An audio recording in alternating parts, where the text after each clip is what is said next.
Saludos cordiales, bienvenidos a este nuevo video de lengua y literatura. En esta ocasión vamos a buscar lo que es una reseña, pero tomada desde el punto de vista literario, porque la reseña se puede hacer en un sinnúmero de campos: investigativo, procesual, incluso literario. Entonces solamente vamos a tomar esa forma.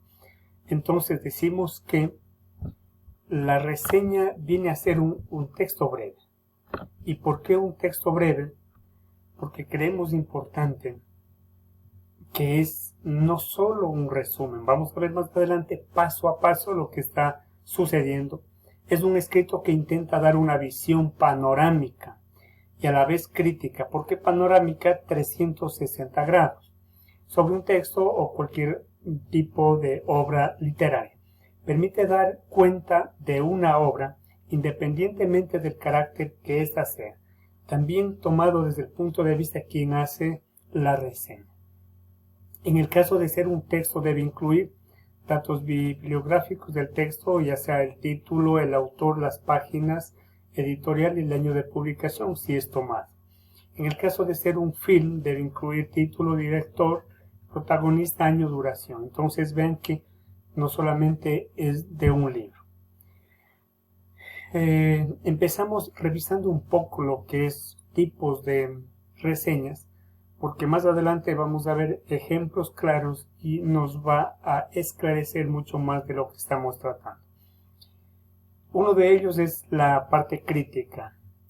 Una reseña crítica describe y analiza el contenido de un libro, tomado desde el punto de vista de quien hace la reseña.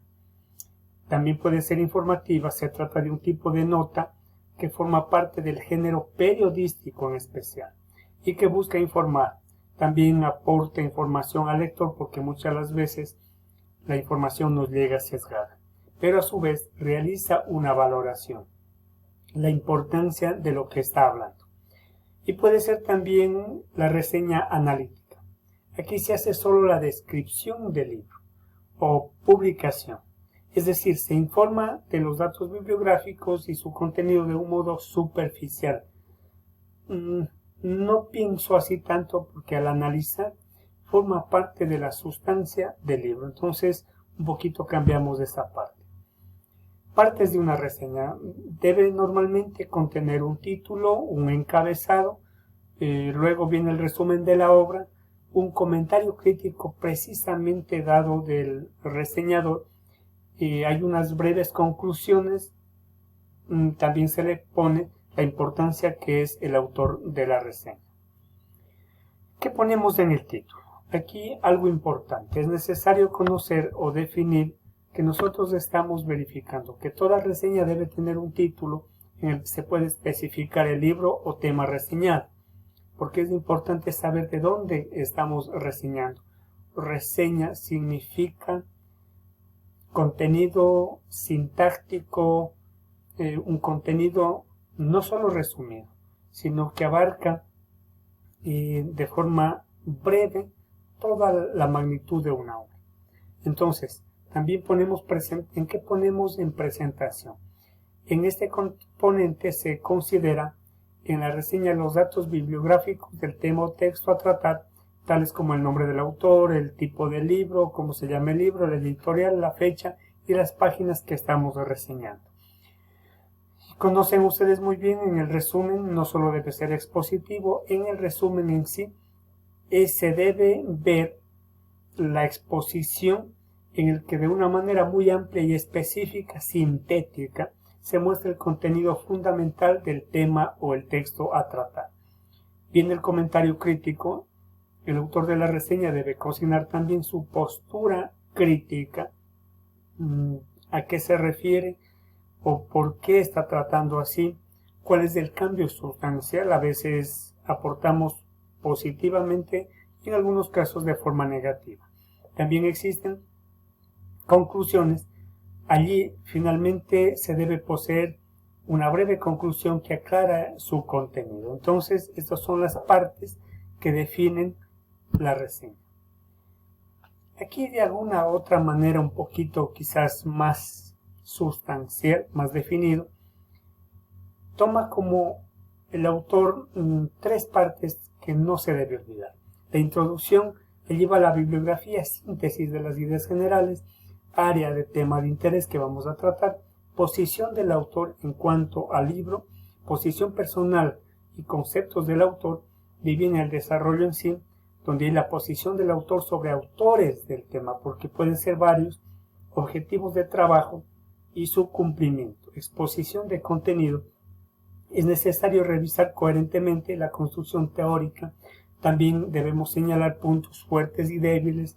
Es indispensable discutir utilidades. A veces hay aportes, hay claridad en el tema y la audiencia que piensa.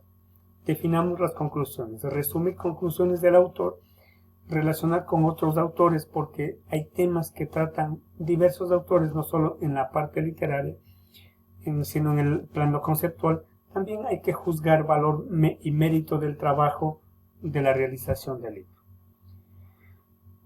Otro autor define que la reseña debe tener una portada, una ficha técnica, un cuerpo o desarrollo. También debe existir una conclusión y bibliografía. Cada uno de estos en la portada debe ir nombre de quien presenta la reseña, a veces si es investigativa, los datos de la universidad, facultad, etc. En la ficha técnica, el encabezado del tipo de obra y el título, el autor, el editorial, etc.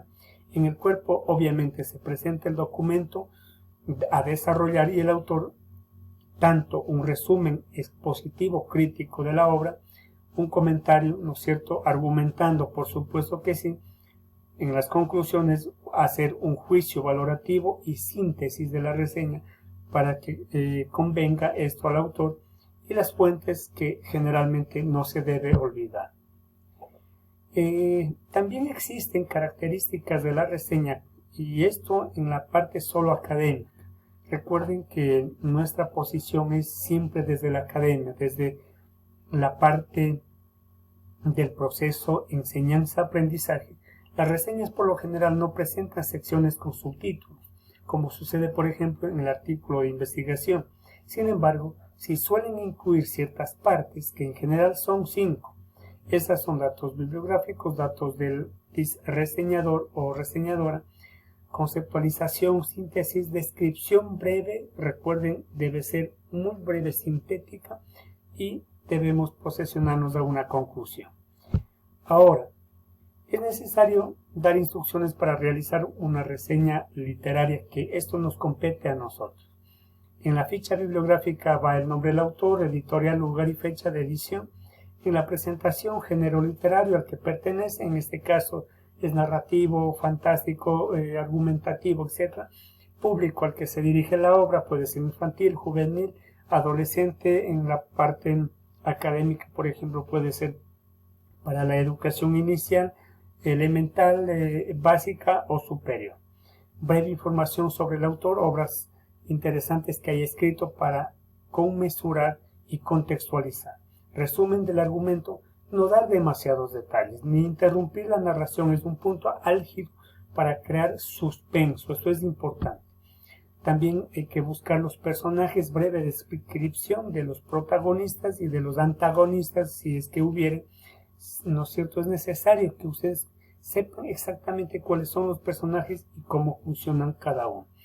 Valoración personal de la historia y de los personajes, que es hacer una valoración aportando críticamente o positivamente, inclusive y mandando actividades que posibles faltan en cada obra. Las recomendaciones: a qué tipo de lector puede gustarle, qué has aprendido de la lectura, qué valores defenderías. Entonces, esto es importante. Aquí un ejemplo de literatura. Aquí tenemos el Popol Vuh, por ejemplo, libro sagrado de los mayas, hablamos de 8 siglos antes. El autor es desconocido. El libro, el Popol Vuh, nos narra acerca de los orígenes del mundo y de la cultura maya. En este se mencionan las tradiciones, costumbres y leyendas de esta importante cultura que habitaba en la península de Yucatán y países de Guatemala y Belice. Esto podemos contrastar, por ejemplo, con las religiones, la católica, los testigos, los mormones y entre otros. Aquí el cuerpo y el zorro definen de forma muy breve lo que pasa y finalmente hace la crítica. Miren esto. Abrió sus negropicos, dejó caer el queso. Es muy astuto el zorro. Después de haber preso, le dijo: Señor bobo, pues sin otro alimento quedáis con alabanzas. Tan hinchado y repeto, digerid las lisoncas mientras yo como el queso. Y aquí una especie de conclusión. Quien oye aduladores nunca espere otro premio. Eso dice Félix María Samaniego, que hizo esta reseña. Otra reseña: literatura gauchesca, ¿no es cierto?, argentina. La literatura gauchesca nació como género con las luchas por la independencia declarada en 1816 y evolucionó hasta la consolidación de lo que se dio a llamar el Estado Liberal, que es en 1880. El género gauchesco inaugura en la historia de la literatura argentina un pacto social. El escritor culto, o también conocido como urbano, del género gauchesco usó las posiciones y tonos de la voz del gaucho para describirlo, y en ese mismo momento le dio la voz al gaucho. Esto Martín Fierro lo describe detenidamente. Muchas gracias por la colaboración y espero volver a verles en otro video. Hasta pronto.